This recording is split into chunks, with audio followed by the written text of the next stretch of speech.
Hi everyone, I am just going to connect the wonderful Jen, so just bear with me for a moment.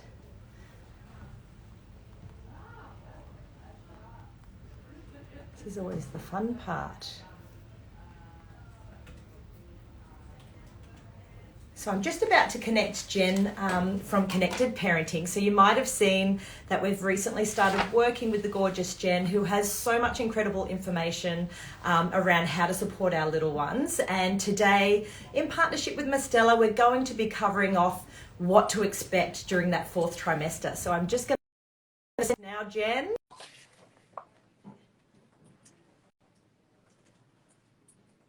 Pray we get a good connection here. It's always a little bit hit and miss. Hello. Hi. How are you? I'm good. That was flawless. Oh my gosh, I know. It can be a bit hit and miss sometimes. So I just always cross my fingers, especially with the connection here in the office. Can you hear me? I can hear you. Awesome. I didn't even get to do my big long spiel because it was super smooth and super quick. I was sitting there watching. I was ready. Yeah, awesome.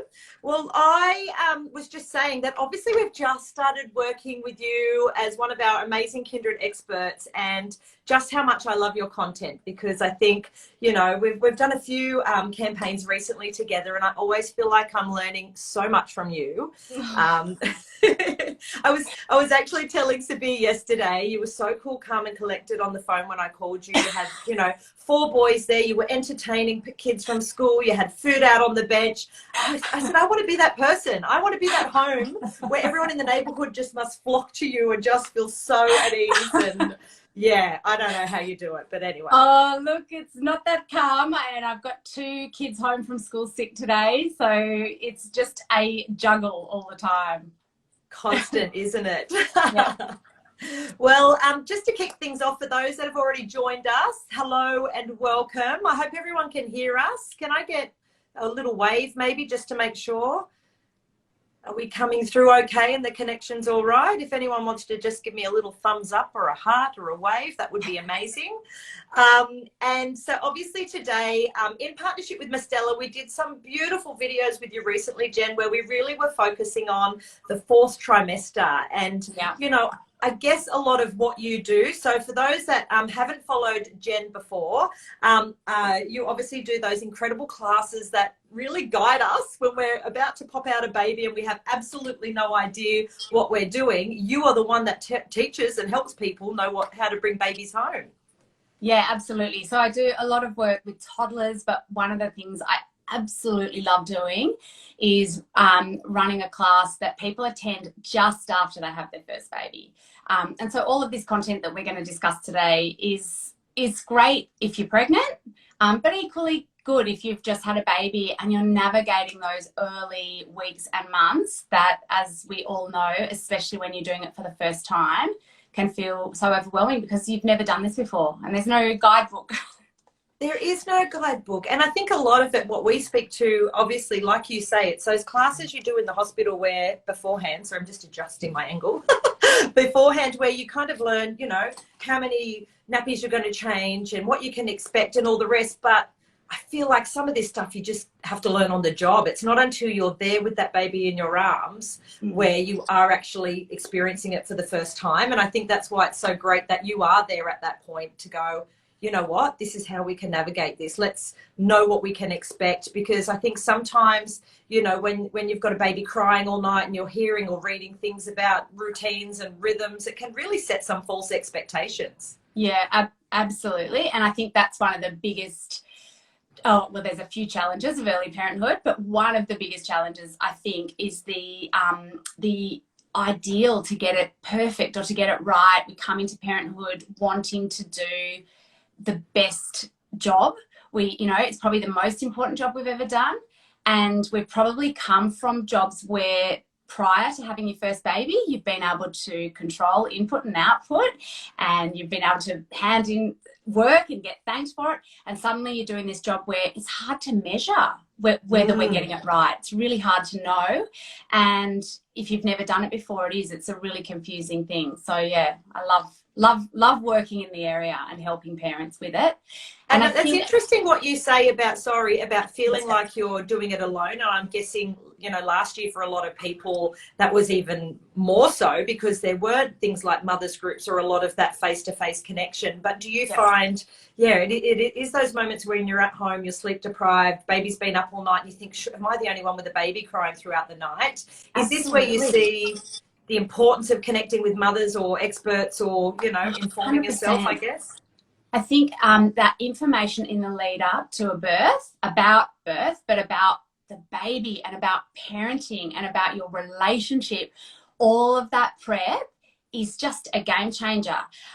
You know, I think that, you know, because we've never done it before, so the more we can do that. And I find sort of when I'm running the classes in hospital and I've got everybody in a room, and one of the first things I do is I go around the room and I just get everyone to introduce themselves and say, how's it going? And I say, be honest.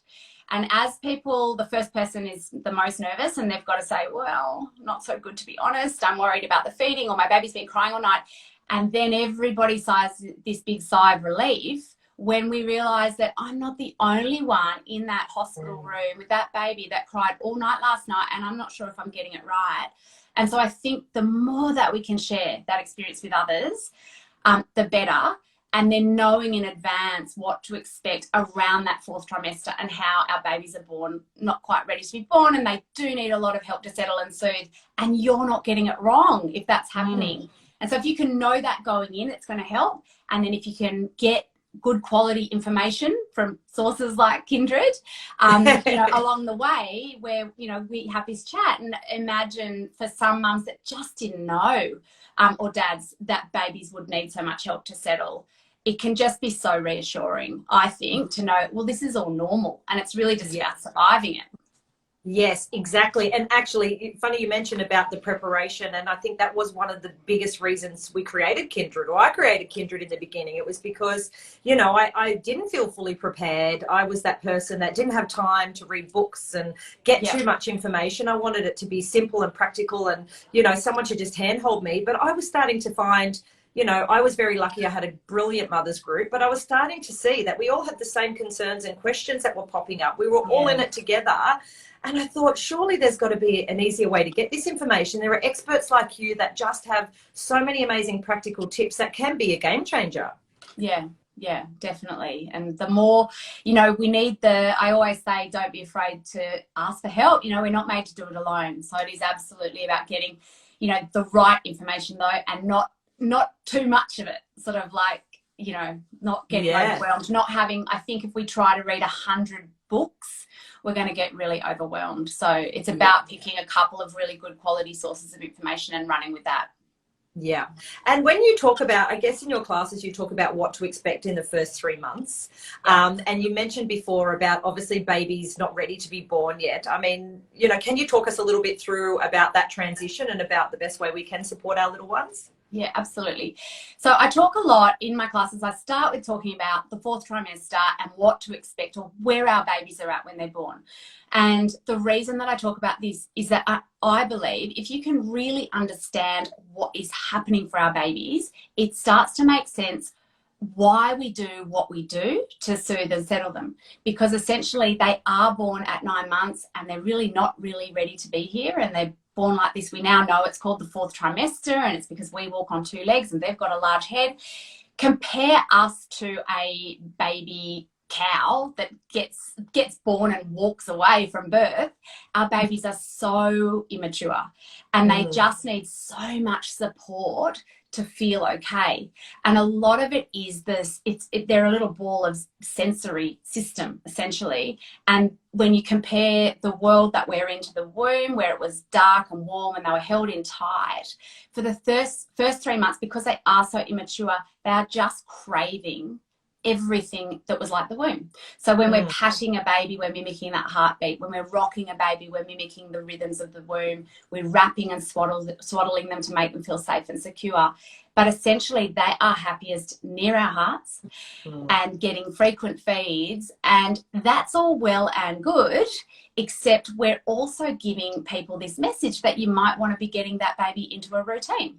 And so people are then going, look, I don't mind holding my baby, but I'm really scared I'm making a rod for my own back, or I'm making life harder, and I should be maybe sleep training or sort of starting all that now. And we now know that these little immature babies just need to feel safe and secure as they make that adjustment between the womb and planet Earth. And the more we can do that, the more I believe that baby's willing and able to sort of get into a routine down the track when they're ready. Exactly. It hurts my heart. I do see on some of the Facebook groups, you know, someone saying my baby's feeding all night or awake all night, and can someone help me? They should be sleeping more. No, I think it's, you know, there is the message has got lost in translation along the line, and their needs really are so simple. I think, I love how you say surrender to the fourth trimester, because I think that's been my personal experience. You know, the third time around, yes, I had, you know, 2 very active. I had 3 under 3.5 at one point. It was crazy. I mean, you're a mum of 4 boys too. You know, it's the same situation. But I think you just go in there knowing what to expect. You go in there going, you know what? I'm just going to surrender. I'm going to be at home if I need to be home. I was very much that person that didn't have crazy visitors. I wasn't, you know, booking myself to go out to cafes and groups and do whatever. I really just knew that I wanted to be there at home with my little one. If they needed me to feed, or if they needed to be put down to bed, or if I was there, you know, rocking and cuddling, that was okay. Yeah, well, absolutely. And I think, as you pointed out, it gets easier as you've done it, because I think when you're doing this for the first time, you don't realize how fast this stage is going to pass. So I think, you know, I was the same, and by my 3rd and 4th, I was absolutely able to surrender to it, knowing how fast it would go. But I think also you've seen the horizon and you've seen that it ends. And I think when you're in it and you're in it for the first time, and you don't know that, you know, when this is going to end or how this is going to go, and if you're getting it right. And I think that's the biggest thing, is parents are desperately trying to get this right. There's a lot of pressure. So I think that, I mean, look, it's a much easier thing said than done. I always say, if you can just surrender, you know, think of it like a wave that's going to crash, and you've got to just sort of ride it out. But you know, absolutely, the more we can just surrender to the fact that we can't really control how this bit goes. So surrender does help, and it helps people to kind of remember. I think the other thing that parents can do in terms of accepting it is reminding yourself each day, I've never done this before, and I'm doing the best that I can, and neither has my baby. Exactly. And it's the same with feeding. You know, we know that it takes, you know, again, because of this 4th trimester, it takes our babies really a full 6 weeks to get the hang of feeding. And again, we sort of have this, there's a bit of a myth that it's natural and it's organic, and you should just know what you're doing because you're a woman and that's a baby. Yeah. And it is natural. But our babies take time to learn how to do it. And you know, it's sort of like accepting, okay, so our babies are going to take time, and it takes that full 6 weeks. And I think I've said to you before, Emmy, that my hardest baby to feed was my 4th. Yeah. And I absolutely knew what I was doing, and it was very frustrating as this little person that didn't know what he was doing, got the hang of it. But he did take that full 6 weeks, and it's such a good reminder that it's so much about that little human, about their mouth shape, their appetite, how they were born, and kind of how ready they are to get the hang of this. So we've got to kind of surrender to also who that little person is. Exactly. And I think, we get a lot of feedback, actually. I mean, sleep is obviously one of the #1 things, but feeding, that people don't realize how difficult it can be. And I think that it's difficult in that you're expecting it to just be natural. And, you know, for some people, you know, there's all sorts of things that might be affected. But I think just reaching out and, you know, having those resources really does make a difference, because, no, it's okay to ask for help. Ask for help. There's incredible resources and people like yourself, but I think, you know, it is knowing that that could be a 6-week process, and Absolutely. That's okay. And I definitely think one of the best things you can do if you come home from hospital and feeding's not where you would like it to be, reaching out to a lactation consultant. I mean, they're amazing. Amazing. And I actually got a lactation consultant in for every single one of my babies. despite having fed before, because I know what a difference it makes just getting that latch right and assisting that baby that doesn't know what they're doing to get the hang of it. So I'm such a big fan of that. I had Chris Minogue on call. I can tell you now, she was there. But and also too that my feed, and I know we're going a bit off topic a bit, we're diving into feeding, but I know that even my own feeding journeys, they were different amounts of time for each baby depending on the circumstances as well. Absolutely. And you know, it's funny because my first one I stuck out the longest, and she's the one that had, you know, the dairy intolerances, and I couldn't have dairy and soy, and I was so committed. I never felt or looked better because, you know, it's you're having to navigate that. But then the second and third time around, you've got a busy toddler to run around in. So you've really just got to, take each situation as it comes. But I think majority of people tuning in today, it really is that first time and just understanding that, it's something that's new for both of you. I think the biggest thing is just knowing going in that, you know, that it is one of the biggest hurdles of early parenthood, that even when it's going really right, it's going to feel messy. Yeah. And so if you're there going, well, I'm doing a bit of formula and a bit of feeding or it's the latch isn't right, or I'm trying and sometimes the baby's falling asleep, all of these things are really normal. And so if you know, if you're just doing the best that you can and it's going along like that and you think it's okay but not amazing, then it's going awesome. It's just kind of hard at first, and it does get easier. I always say feed by feed, day by day, week by week, it gets easier and easier as your baby gets the hang of it. So just hanging in there with it. Yeah. Oh gosh, I can actually still feel and smell and sense the whole covered in milk, and you know, it's like, this is not the beautiful pictures I've seen about women breastfeeding babies, but here I am. Oh dear. Absolutely. And just I wanted to ask you actually on the whole crying thing as well, because I think that's another thing I found, you know, you can, I think babies, you know, they sleep anywhere and very well in those early days, but they do also communicate through crying. And I think we automatically think that's something we've got to fix as well. Yeah. So I'd love to hear your thoughts on that and what crying, you've experienced. Absolutely. I think that, you know, there is nothing that can prepare an expectant parent for how it feels when your own baby cries, and even more so when your baby cries and you can't fix it. And I think I've said this to you before, Emmy, but I think we hand people babies at birth and we say, here's your baby, work out what's wrong when it's crying and fix it. And so to an extent that's true, in that if your baby's crying and you're going to think, okay, well, is it feed time, or is it due for a sleep, or do I need to change a nappy? And there are those things we're going to do, or soothing. You know, absolutely. But I think what we don't tell new parents or expectant parents is that crying is communication, and it also is so normal. Yes. And, you know, and that sometimes we can't fix it. And that's the hard thing. And I think I always talk about this as the beginning of parenting.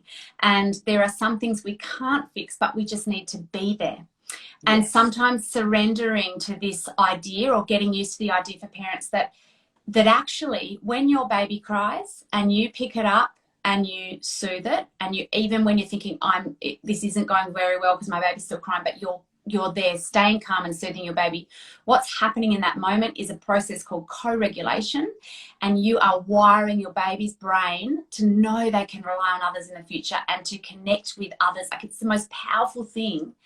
And I love that, because it means on a really bad day, if you've done nothing but walk around patting this baby, you've actually been building their brain for a relationship. You know, it's the most incredible thing. And I think we don't, I wish more parents knew that. I wish parents knew that it's normal. Your baby's meant to cry. We're meant to soothe them. And that is actually building them for a relationship. Like, that's amazing. See, this is what I wanted. I needed you to tell me that.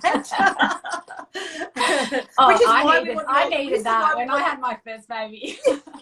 This is why we want your content in the app, because I think it's so powerful. And, you know, obviously we talk, you know, every day there's a piece of content, but, you know, I feel like so much happens in those first couple of days in the hospital. You're like, I just need somebody to tell me that. And, you know, there are peaks, I know, with crying as well. At certain stages it can peak. So crying peaks at 6 weeks. It rhymes. It's not fun. But it does. So most, I mean, a normal healthy newborn cries maybe 1 to 2 hours a day in 24 hours if you add it all up at birth. And by 6 weeks, that's doubled in most babies. So it's at 3 to 4 hours roughly on average. And we know all babies are different, and a high crier might cry a little bit more than that, and a low crier might cry a little bit less. But I always want new parents to know that, because when that happened to me, I suddenly panicked and thought, I'm getting it wrong. My baby's maybe sick or got reflux, or, you know, how am I not meeting my baby's needs? And to learn that that's in fact a really normal developmental stage that happens. Our babies cry more. Interestingly, 6 weeks is the point our babies smile for the first time in most cases as well. So I think there's kind of a lot happening for our babies. And again, the more you know about that in advance, I think you're then prepared for it. I always tell couples around the 6th week, if you've got someone's giving you meal vouchers for the birth, maybe that's the week to book in the meal vouchers and get your meals delivered, because you'll be so busy in that early evening with a baby that's often a little bit more unsettled. And then I think knowing that the babies crest that wave, and you know, it gets easier and easier. By 12 weeks, most babies are back to crying, or actually less than they were crying at birth. And that our babies, that's when we've hit the end of the 4th trimester, that we call it. Our babies at that point are ready to be here. And I always joke that's like the baby on the Huggies ad, is the baby that's all right. The baby we birth is not, you know, a newborn is such a different thing. The baby at 12 weeks, they're reaching, they're rolling, they're smiling, they're cooing. You know, they are ready to be here, and they're sort of okay. And they're needing a lot more help just to be, you know, here. And I think that's when we really kind of find our groove. And so for parents knowing that we're just riding this through and it does sort of get easier, I think that can be really helpful. Absolutely. And I think too, that again was one of the biggest things I remember learning from Chris. We didn't know each other at that stage, was about, because it all seems to come together at 12 weeks. It's almost like this rhythm starts to form, and you think, okay, I've got a bit of a handle on this. And I think just even understanding certain milestones, and I'm not going to jump into it, but I'm going to say it, the regression versus progression. I think if we always think that our baby's progressing, they're growing, they just, you know, when do they need us to dive in there and give them that little bit of additional support? And I think you're right, on reflection, it's always that 6-week mark that I've found that I've been there, you know, at night time. At night time going, what's wrong? What have I done? What am I doing wrong? Maybe, you know, and you're racking, like, you know, that kind of, oh, did I start the day too early? Did I go for that walk at the wrong time? You know, you're looking for the, you know, was it the full moon? My baby leaping, all these things. Everyone just wants to label it. They just want to put a name to it. It's this, or they're teething. Look, and you know, I just think knowing that that's part of the journey, but also knowing that sometimes, absolutely, sometimes our role is, you know, we're going to feed, we're going to get that baby down to sleep, we're going to do some settling, and sometimes it's just, I sometimes say, you say out loud to your baby, I'm here, you know, I'm just here, okay, I've got you. And I think part of what happens is we regulate ourselves down by accepting, I don't need to fix this, I can't fix this, and I'm going to just accept that I'm in this moment, and this will pass for both of us. And I think kind of staying mindful can help us, because our babies' cries are designed to make us feel distressed by nature. If they didn't, we wouldn't wake up in the night. And so they are designed that way, and we have to actively kind of calm ourselves so that it doesn't make us feel too distressed. Yeah. And you know what, it's interesting. I was chatting to someone the other day who actually learned hypnotherapy sort of techniques to actually, then the trigger of the cry was for them to just be calm and connect. And it was just, once you think about it differently, it actually really helps how you respond, that you're not triggered in a, oh my gosh, something's wrong. I have to fix it. Absolutely. And again, I wish I'd known like that. When Game changer. Because I felt like, oh, I've got to fix this and I'm failing if I can't, and it was distressing. And what we know is that our babies are so connected with us. Our babies, our little human infant babies, don't know they're separate to mum till 9 months. They actually think we are the same entity. So when we are distressed, they are feeding off that. And I don't know if you've ever had a calm midwife walk into a room when you've got a screaming baby and just go, boop, boop, boop, settle. It's because she's calm, you know. Exactly. You know, or I don't know, I've had my partner walk in a few times, you know, the baby's cried all day and you're like, oh my God. And then he just walks in and just picks up the baby and they settle, and you think, But it's because he's calm, you know, he's not exhausted, he's coming in fresh. Yeah, you build up that tension throughout the day and that angst. And something you touched on then, obviously connection. I want to dive a little bit more into connecting with our little ones, because I love what you say about the fact that we can do this, you know, from birth. Yeah, I think, you know, there's so much more evidence now that we didn't even have when I had my eldest 11 years ago. We didn't know as much about this. Basically, we now know that our little human babies are born wired for connection. They're seeking out the faces of mum and dad above any other face or shape over anything. And they're kind of their primary caregivers are like the center of the universe. And what they're doing in those early weeks when you enjoy, it's something called mutual gaze, where your baby is 30 centimeters away from your eye line, which is the distance from the breast to the eye. Interestingly, nature designed it that way. Yeah. That's called mutual gaze. And in that process, our baby is essentially falling in love with our face. And we are defining their sense, I know, of relationship and kind of how they go forward to know how to do that. We're this social species. So I love parents to just understand how much is happening in that moment, but also know that mutual gaze is very tiring for newborns. So sometimes your baby will do that with you and then look away. And it's really important to respect that look away and know that's probably a sign they're very tired, because they actually just download so much information when they're doing mutual gaze with us. So that's one aspect of connection. That's but so the biggest thing to know is that because again, I've sort of said they're this, you know, the fourth trimester, this baby that's not fully formed, they're mostly physical. So much of the way we're connecting is through touch and cuddles and soothing them when they cry. Skin to skin at birth is just so powerful that it actually wires our baby's brain for connection. But when dads do skin to skin within the first week of birth, it changes cells in their brains, in the dad's brains, which I think is just amazing. Wow. Yes. So all of this stuff that we're doing is basically setting up our baby for a secure attachment style. And when I sort of studied the science of attachment, I was so surprised to find out how much is happening in the first 11 months. So you know, a lot of what we're doing in these arduous picking up, soothing, responding, touching and looking at our babies and enjoying mutual gaze and supporting them when they cry is actually building relationships. So that's what's happening with connection, and it's quite amazing. Isn't it? It's incredible. And I think, you know, it's just, even when there could be, you know, other siblings involved in chaos, I feel like that even that time of feeding or just before bed, just having those quiet moments. I remember actually we'd have visitors around and I would go and lock myself in the room because for me, that was my time. That was my special time to be there, gazing, cuddling. And I love telling mums, like, not newborns, because they're struggling just to get it all together.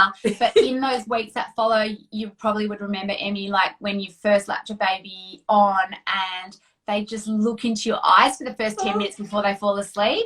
Yes. And I just think knowing what's happening in their brains, I mean, so much is happening. And it doesn't even have to be breastfeeding if you're bottle feeding as well. Just knowing that eye contact in that moment. So I'd hate to think we'd ever, you know, set up a machine that just plugged a baby in like a cow and fed them that way, because it is so, I mean, feeding as well is all about connection. And that's why sometimes your baby might need to feed more frequently. It may not be about the food. It may be about security and connection, because sucking is soothing, and it's one of the ways our babies soothe themselves. And so sort of just, again, just understanding that can make you realize what an incredible job you're doing. And I think that's so important.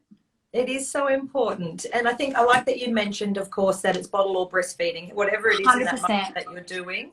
And that, you know, I feel like we're a little bit guilty of being on the phones and scrolling and, you know, not appreciating that time, which, look, I mean, I've done it quite a few times. I'm not saying I was perfect, but I feel like if you know that, then it might just think, you know what, you can put that down, stick it on the charger and just take in this moment. Because what I say to mums on this topic, because I'm guilty of it, myself because, you know, mum of 4, and by the time I was feeding my 4th, that moment where I was feeding was where I could book everybody into their activities and get the phone banking done and scroll on Facebook and whatever else. So I would just try to give my baby that 10 minutes until they close their eyes, and then I'd grab my phone. And so kind of knowing you don't have to be purist about it, but just catching the start of that feed, and then you can pick up your phone once baby closes their eyes. Exactly. It's being smart about how you use those moments. Yeah, and also and you want to take cute photos too. Sleeping baby photos are pretty cute. The other thing I just want to touch on is that with all this connection stuff and catching our baby's gaze and supporting them, there's just no perfect in it, and you don't have to do it 100% of the time. You're going to miss, as you have touched on, you know, once you're a busy mum of 2 or 3 kids, you're going to miss a lot of moments and a lot of it in parenting. And our kids certainly don't need perfect. They just need present and kind of catching it some of the time. Yeah, that's very true, actually. I always think back to my 3rd, because I was often, you know, she was waking up. I was rushing out the door to go to work, and then I'd see her just before bed, and I'll never forget the feeling of her when she would cuddle me and she'd just sink into me, and we'd just spend that time together. And I thought, yeah, you could either get really guilty about not being there every second of the day, or accept that that's the way it is, but use the moments that you are together. And honestly, and she still does it, actually. She's 2.5 to this day. When I cuddle her at the end of the day, I can feel that little sinking feeling, and she just really draws in and just needs that connection time. Yeah, it's 100% quality, not quantity.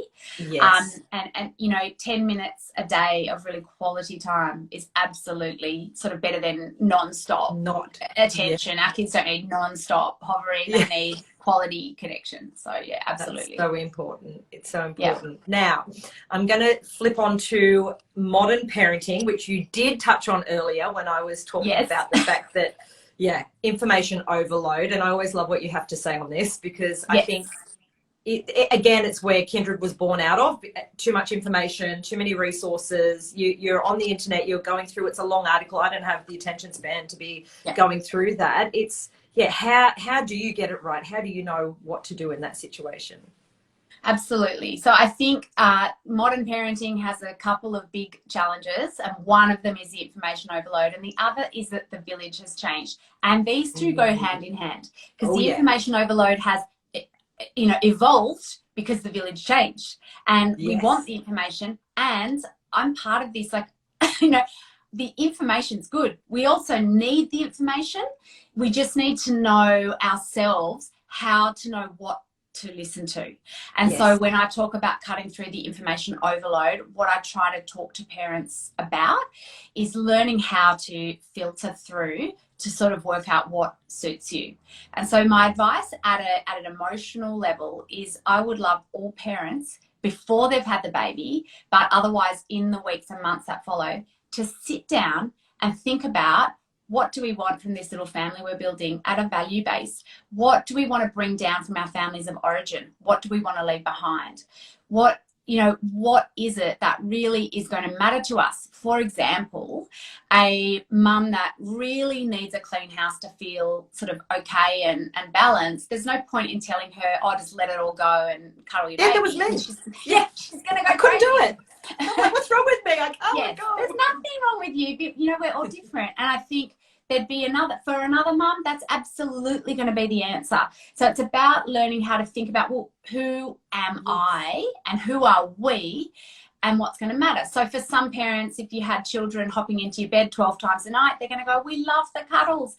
In fact, I think this relates to you. And the other partner might be like, I don't sleep well. I think Sabir is watching. He's not in the office today, and I saw his name pop up. So yes, this is the dilemma we're in. Yes, and so I mean, we're not going to get into that, but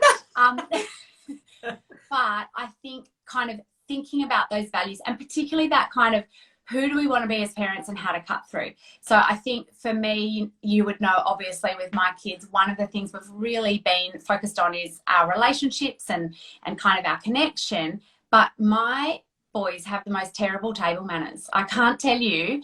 And, you know, sometimes I get a bit down about it, and then I think that's not what we've focused on. And so I can filter some of that out for another family that's going to be vital, that the kids have good table manners.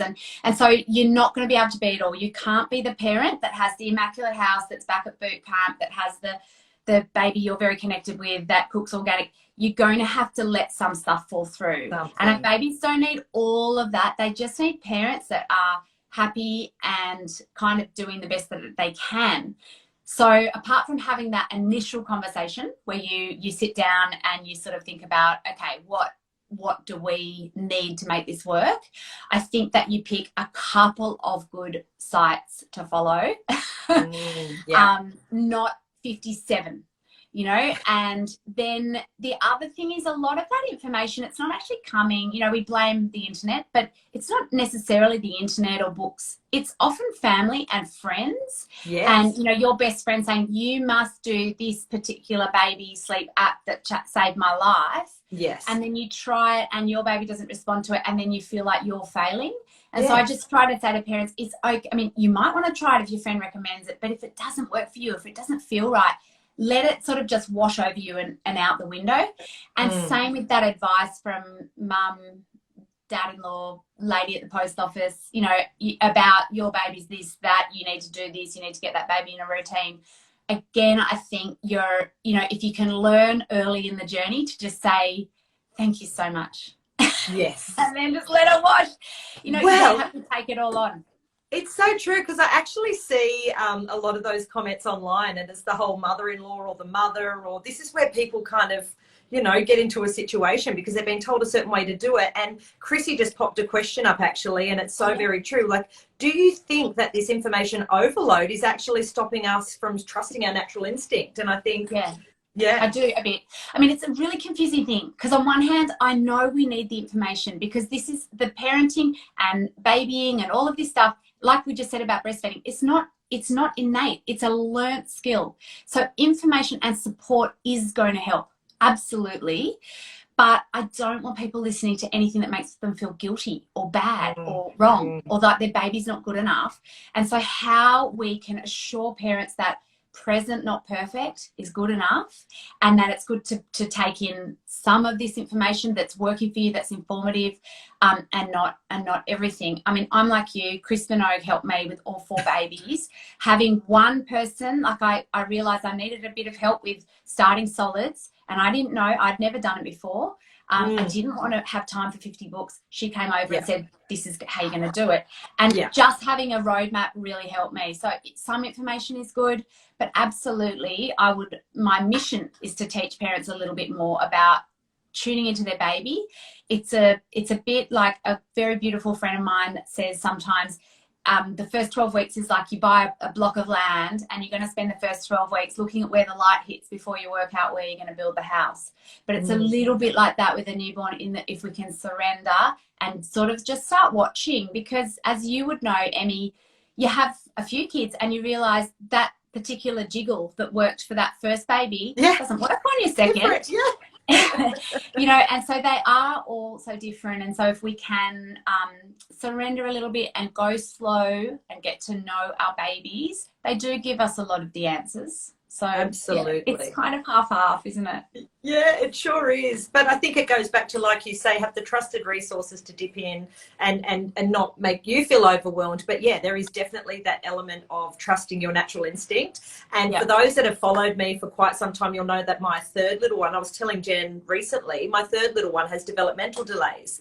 And I remember in the beginning, there was things even just in the delivery suite that I picked up on. And it was like something was telling me. I saw them pulling at her leg. Oh, no, that's fine. But I kept thinking about that leg, and then something to do with her ear holes. And it turns out that, you know, over the first year or two, that's the leg that now twists out that has a problem. Her, you know, her little ear holes, they discovered, were smaller than they'd expect. Like all of these little things. And I thought, was that my own instinct telling me? I kept fixating on certain things, and I think sometimes you just got to be a little bit in tune and listen in. And if something doesn't feel right, then keep pursuing it. Absolutely. And, absolutely. And also I think that absolutely what you've nailed there is the idea, because often we're saying to parents who have their first baby, trust your instincts, and they're going, I don't know, mate, I don't know what it is. And that was your 3rd baby, and you know, you've learnt on the job two times. That's your 3rd time. And I think the instincts really do start to kick in with time and practice. So it's about going slow with that first baby and getting the support to learn that baby, and then the instincts do come, don't they? And absolutely, it's so true. Yeah, but I know, first time around probably wouldn't have had any idea whatsoever. But I think and that's too, going back to how you're saying the village has changed. Yeah. And, you know, your support network around you. And obviously last year for a lot of people that was different and it was hard. Yeah. And also too now for some that have family overseas and all the rest. But I think a lot of the, sorry, didn't mean to cut No, you. no, keep a going. lot of the people we're seeing in hospital, like I'd say still at least 30% have family that can't be with them for their first baby because they're overseas or interstate, and it's so tough. And there were some really good parts about COVID. I think, you know, people were able to slow down, not rush straight back out. We saw greater rates of feeding in hospital and more rested mums with less visitors. Amazing. So there were some really good things. But on the whole, the village has been changing for 30 or 40 years, really. Yes. When I think back to when my mum was raising my older brother and kind of to a lesser extent me, she got much longer in hospital to get feeding established. She then came home to a community in which no women worked. The local women would all go over to one house every day, and all the kids would muddle around underfoot, and they'd step in and do your ironing and make your meals, and the community just, you probably learnt to feed and to get the hang of it with all these women around, you know, like almost like an old-fashioned tribe. And we are so much more alone these days. My experience of early motherhood was very lonely, even though I have family nearby. You're very on your own. I think a lot of women would say I've never felt more isolated, especially if you've gone from a job where you were connected with people and you're alone with this little infant all day long. So the village has changed for mums in that we're on our own more. For dads, it's changed enormously because gender roles have shifted. So dads are dadding these days in a really different way. They are in it up to their eyeballs, doing absolutely everything apart from maybe breastfeeding, and their dads did it differently. So how do dads get the support that they need to be the kind of dad they want to be? And so I talk to parents a lot about thinking about the kind of dad you want to be. And again, it's looking at that generation above. What do I want to bring down from who my dad was? What do I want to leave behind? And who can I look at as a bit of a mentor to be the dad I want to be? But the advice I would give to all couples, whoever they are, is that, you know, rather than thinking of the need to find a village to support you, because it's sort of unrealistic, I think, more thinking about if you could just find one friend in the first year, both men and women, that you can be really honest with about what the birth was really like. And on the bad days, you could call your friend and say, I just need to get out of the house. Can we walk the babies together? If you've just got one person that you can just be really honest with, I think that is more powerful than, you know, a village of 20, because it's someone you can really let down that mask with and be real with. And I think that's really just one of the best things people can do, is just focusing on one real friendship.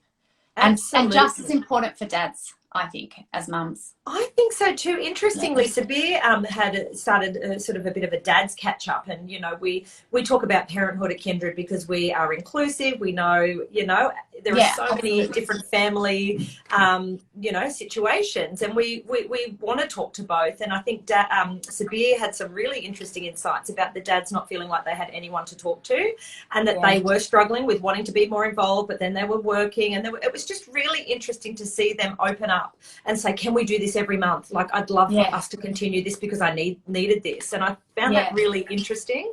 And I like what you say about the one person, because I know touching back on mothers groups, which is such a, you know, you're either one way or the other. You know, some people will tell you, you know, it's too overwhelming, everyone has an opinion, but at the same time, it's a nice thing if it does work and they are like-minded people, because you do have someone going through the same thing. I think when it goes well, it's amazing. And some mothers groups are holidaying together 30 years down the track. Some mothers groups, you know, it might not be all your people just because you had a baby in the same way. But I think turn up. But if it's one person. Pick up one person. Just one. And to also know. It's funny because I feel like I should be campaigning against the time. I feel like, it happens so early on in the process where you're still trying to get in a flow.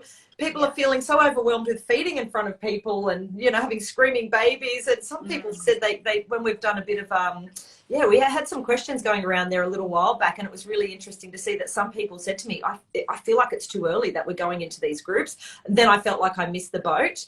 But like you say, if you just turn up and give it a shot, and even if it's that one person that you connect with, it doesn't need to be the whole 10 or 12 people. 100%. Having someone. Yeah, there's a lot of evidence that if mothers groups started actually before the birth, they'd be more effective. So if you kind of got to know each other before you had the baby, and then once you've had the baby, you know each other as individuals first and foremost, and then you're able to kind of be more intimate rather than everybody pretending it's going fine.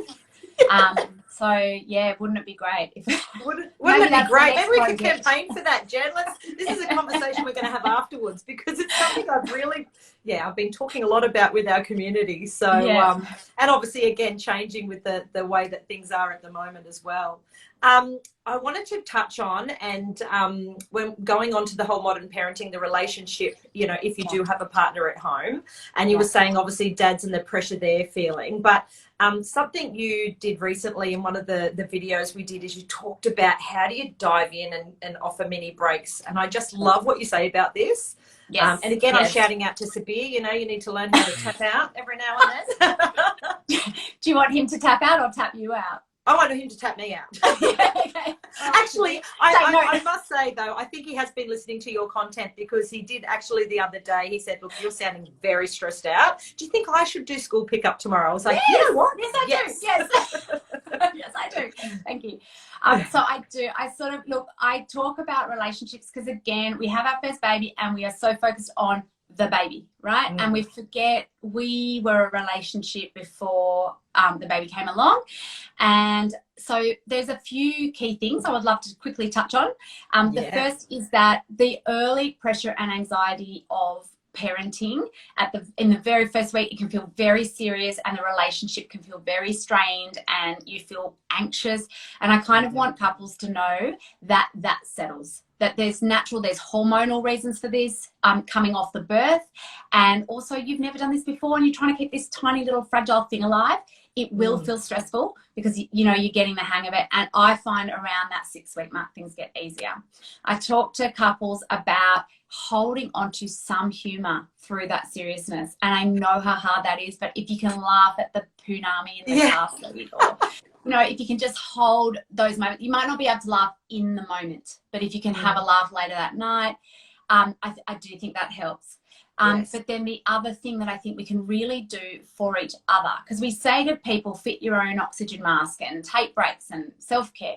The problem is when you're sleep deprived and you are kind of learning a new skill, trying to do the best you can, stressed and anxious, very hard to realize, I need a break, right? You just don't do it. I still don't do it, right? No, me neither. So if you, within a partnership, if you're lucky enough to have a loving partner that is able to look across the room and see you rocking the baby, looking a bit stiff or kind of not yourself, like you said, Sabir said, you seem a bit stressed, maybe I should do pickup.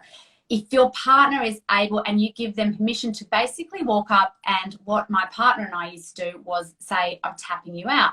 So I might spot him in the nursery rocking the baby, looking really tense, and I would just walk up behind him and say, I'm going to tap you out. And he would do the same for me.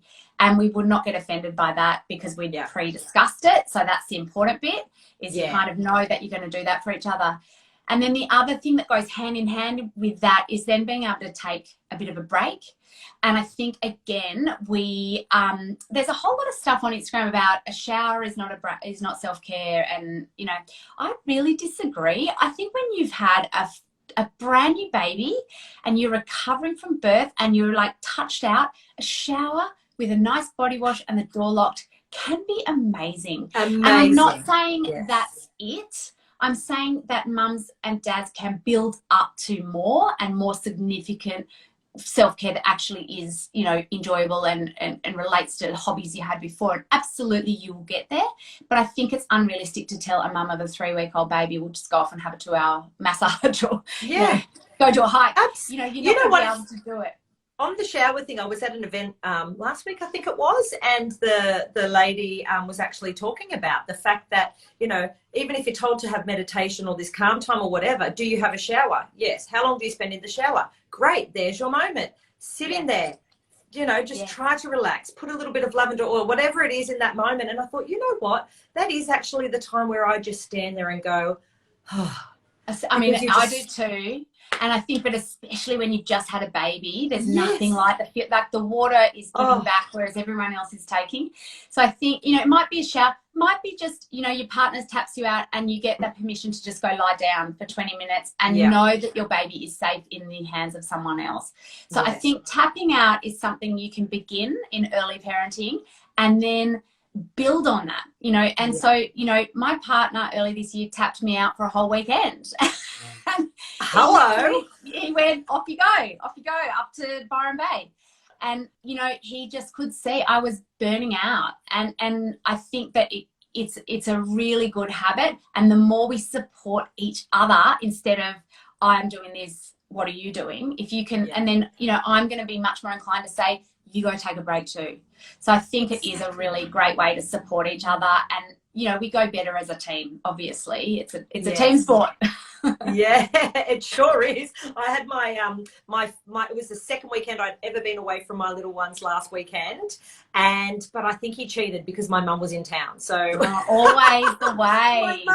My mum ended up involved in the process, but it was true. I actually thought, oh my God, I feel like a real person. And I know it's not realistic in those early months when you've got a little one, but like you say, even if that is that 20 minutes of lying down, and if you are in a situation where you don't have, you know, a partner or someone else at home, it's, who is that trusted person? My mum was a savior.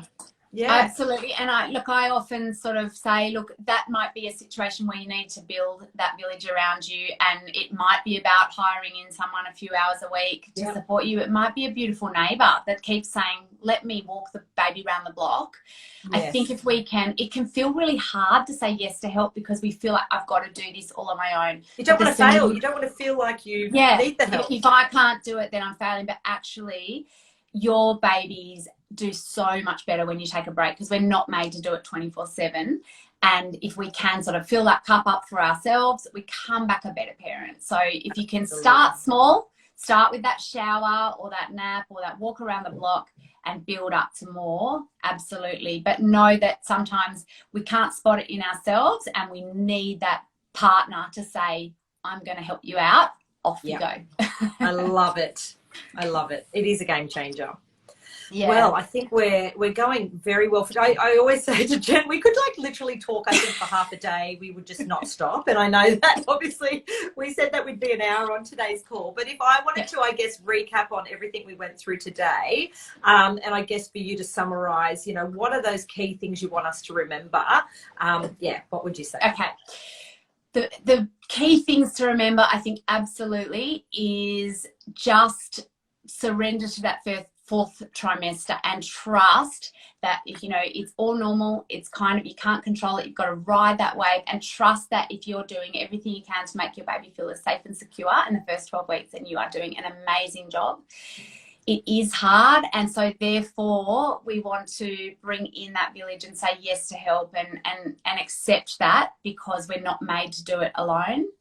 And mostly just know that there are no perfect parents, and that all our babies need is that we're turning up and doing the best we can. And if you are doing that, then you are doing an amazing job. And simply looking into their eyes is actually helping them build relationships later in life. I love that. I love that. It's like, if you did anything today, how simple is that? You're loving your 100%. child and cuddling them, and you're looking into their eyes. Yeah. Well, I think we've all learned lots from you today. And in fact, I saw a few comments pop up for those that were asking. Yes, we will 100% save this video out to our IGTV. Don't you worry. There were some lovely comments, Jen. I don't know if you saw them pop up about people that said they wanted to share with other first-time mamas. So I think that's just going to be such valuable information, but also second-time mama there. So I'm glad we touched on the fact that, you know, it can get a juggle as you know, you end up with more little people to look after. But yeah, I just think if we could just take anything from you, it is embracing it. It is surrendering. It's never perfect and it's never going to be easy. But, you know, just being informed and taking a few of these little practical tips away can make all the difference. Absolutely. I hope so. Loved chatting with you. I'm sure we'll see more from Jen. As I said, you know, her content is in the app, which we're so excited about. But thank you for doing this. I know our gorgeous partners over at Mistella are always, you know, working with us to create such helpful advice for our community. And yeah, I can't wait to see what's next. Thank you so much, Jen. Thanks, Emmy. Take care, everyone. Thanks for joining. Bye.